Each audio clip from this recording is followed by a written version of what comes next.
Hello, my fellow gamers. For today's video game review, I bring you Fortnite. Wait, that's not right.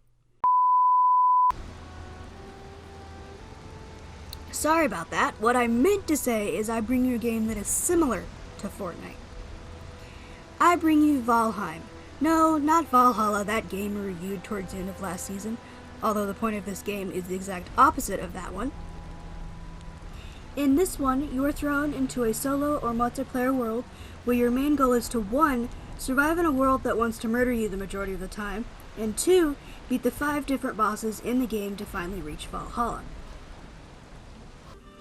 The game was created by a Swedish developer from Iron Gate Studios and was published by Coffee Stain Studios.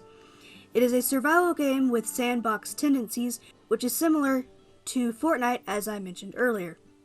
Valheim was released on February 2nd, 2021, is a total of $20 on Steam as of this recording, and has a 10 out of 10 approval rating on the Steam platform. For the moment, it is only accessible through the Linux and Microsoft Windows platforms.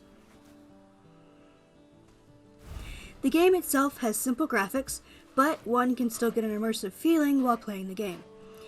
It is in the early access stage, so improvements are to hopefully come in its future. The beginning can seem a bit repetitive at times, but once you get this out of the way and start exploring is when the game really starts to shine. Despite this, the game is still one of beauty, with its variety of biomes and even creatures you encounter that make this game unique even among games in its same genre.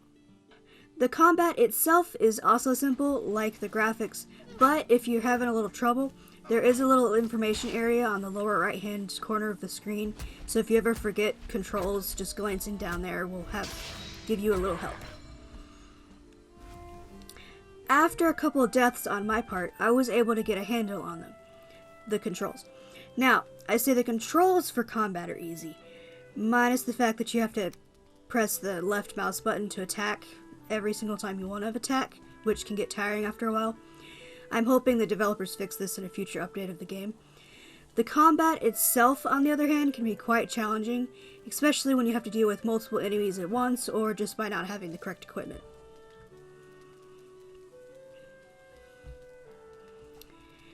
The game can be played either by one's lonesome or with up to 9 of your friends.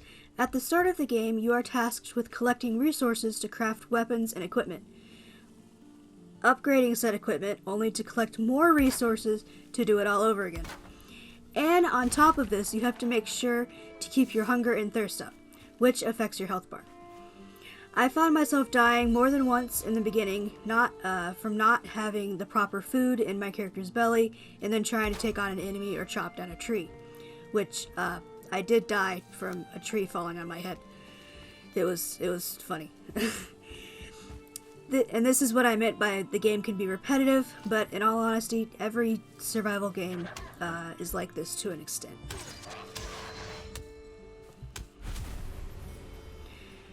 The main point of this game is to explore and level up your character, and as you do, you are able to fight the end bosses at the end of the game and reach Valhalla. And out of the 9 planned, the 5 that are currently in the game can be quite difficult if you don't spend the time to plan ahead on how you're going to deal with them. I like that you have to make sure your belly is full and that you actually have to explore to find ingredients and resources to progress to the next level.